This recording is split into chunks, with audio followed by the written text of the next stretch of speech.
Suportes e resistências são os assuntos mais importantes dentro da análise técnica.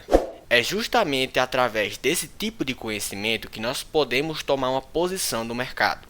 Se você, investidor, já ouviu falar sobre esse assunto, ou mesmo se você já sabe sobre esse assunto, mas quer aprender um pouco mais sobre, eu lhe convido a assistir esse vídeo até o final. Para você que é novo aqui, eu me chamo Orlando, esse aqui é meu canal, Barba Trader, em que eu falo sobre várias coisas da nossa vida financeira.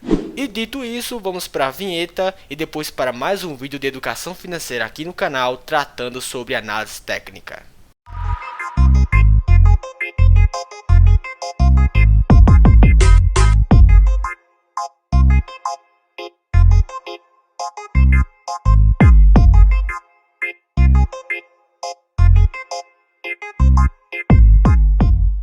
Seguinte, um suporte pode ser definido como compra, real ou potencial, com volume suficiente para interromper uma tendência de baixa dos preços durante um considerável período. Então o suporte surge exatamente em uma tendência de baixa, freando a sua movimentação temporariamente.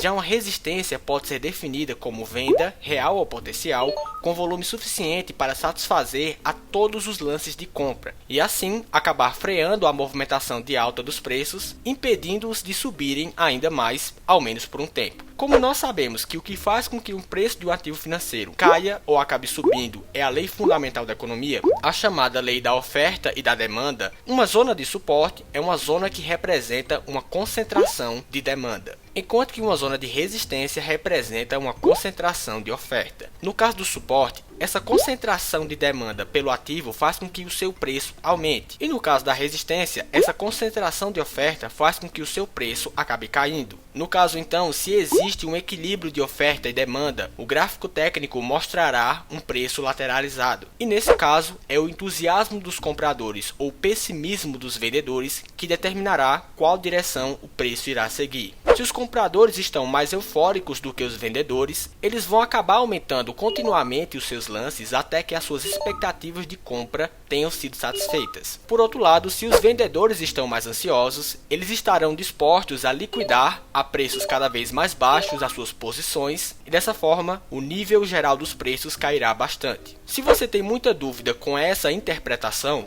pense o suporte como um piso temporário dos preços e a resistência como um teto. E aqui vai o primeiro princípio técnico fundamental dessa aula. Um topo ou um fundo anterior é um nível potencial de suporte ou de resistência. Então perceba na figura como que o preço em tendência de baixa encontra um fundo temporário no ponto A, que acaba fazendo com que o preço acabe se elevando e depois acontece uma nova baixa e o preço acaba testando novamente essa região. Como vimos anteriormente que uma zona de suporte é uma zona de concentração de demanda que faz com que o preço do ativo acabe aumentando, então esses fundos anteriores apontaram para uma representação de uma zona de suporte. Então eles estão de acordo com o princípio técnico que abordamos anteriormente. Porém, como também foi dito anteriormente, se o pessimismo na parte da venda for muito forte, essas regiões podem ser facilmente rompidas, como podemos perceber exatamente aí na figura. E agora observe atentamente essa figura para que a gente possa interpretar bem todos os acontecimentos.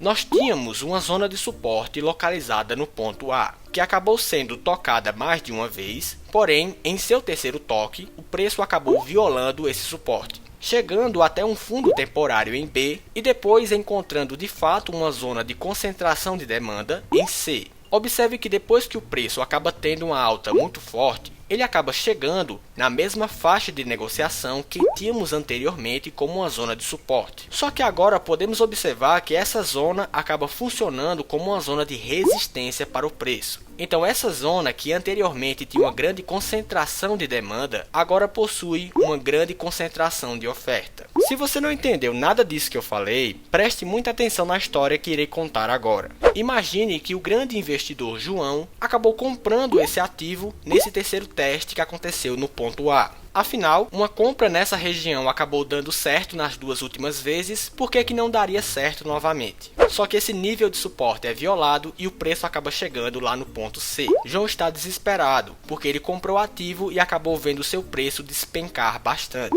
Porém, ele acaba percebendo que um novo sentimento de alta está começando no mercado, então ele acaba segurando a sua posição. Nisso, quando o preço acaba voltando para a mesma faixa de negociação que ele comprou anteriormente, João acaba pensando nesse momento como uma grande oportunidade para sair da operação no 0 a 0. Ou seja, sem nenhum prejuízo, mas também sem lucro. Com isso, ele acaba vendendo a sua posição nessa zona, fechando realmente a sua operação. O que você precisa entender com essa história é que esse comportamento psicológico está em várias pessoas como João no mercado. E por essa reação natural humana de ter medo de ter prejuízos, nós temos mais um princípio técnico fundamental. Suportes e resistências acabam invertendo os seus papéis. O que antes era um suporte pode vir a se tornar uma resistência e vice-versa, seguindo um princípio chamado de mudança de polaridade. Então esse comportamento psicológico dos investidores acabem realmente fazendo com que essas regiões acabem invertendo os seus papéis.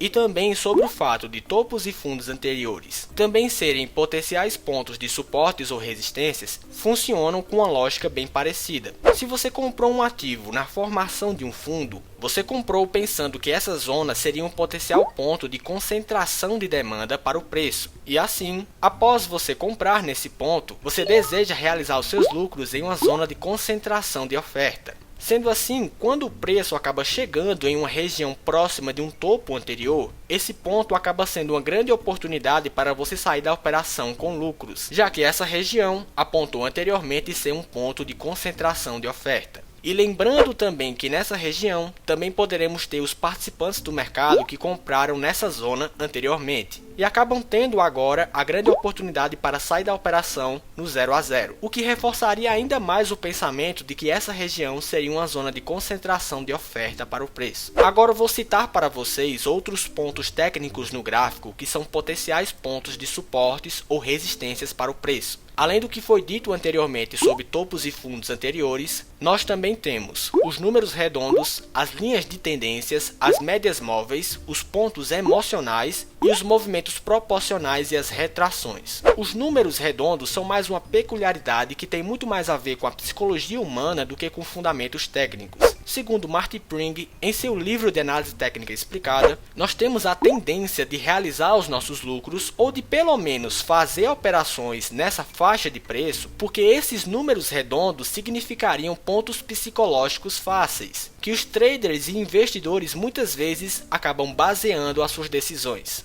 E agora veremos algumas regras importantes que determinam a importância de uma zona potencial de suporte ou de resistência. A primeira regra importante que você deve estar atento é a quantidade de toques que essas regiões têm. Quanto mais toques essas regiões tiverem, mais esses toques potencializam e validam a importância dessa região. A segunda regra importante é observar a velocidade e a extensão do movimento de preço anterior. Nessa regra, deve-se pensar da seguinte maneira: a tentativa de romper um nível de resistência pode ser comparado com os esforços de uma pessoa que tenta passar através de uma porta. Se essa pessoa atacar a porta a uma distância de mais ou menos 3 ou 4 metros, ela poderá impulsionar com muita força, e assim a porta provavelmente acabará cedendo. Porém, se essa pessoa inicia a sua tentativa a 33 metros de distância, essa pessoa poderá chegar à porta com menos velocidade e mais cansada. E assim, provavelmente a sua tentativa irá falhar. Observe que, em ambos os casos, a porta representou exatamente a mesma resistência, mas foi a resistência em relação à velocidade da pessoa que foi de fato importante. E por último, a terceira regra para o estabelecimento de um potencial ponto de suporte ou de resistência é exatamente examinar a quantidade de tempo decorrido entre a formação da congestão original e a natureza de desenvolvimento geral do mercado durante esse período. Então, uma oferta que foi criada há 6 meses tem uma potência maior do que uma que foi criada há 10 ou 20 anos atrás. Mas mesmo assim, é quase extraordinário como os níveis de suporte e resistências permanecem eficazes constantemente, mesmo quando são separados por muitos anos. Bem pessoal, então esse era o vídeo que eu queria passar para vocês hoje, um vídeo falando um pouco sobre suportes e resistências. Se você ainda não é inscrito aqui no canal, se inscreve aí embaixo, deixa seu like no vídeo, comente aí embaixo que você gostou do vídeo, compartilhe esse vídeo com seus amigos e com suas amigas e até a próxima.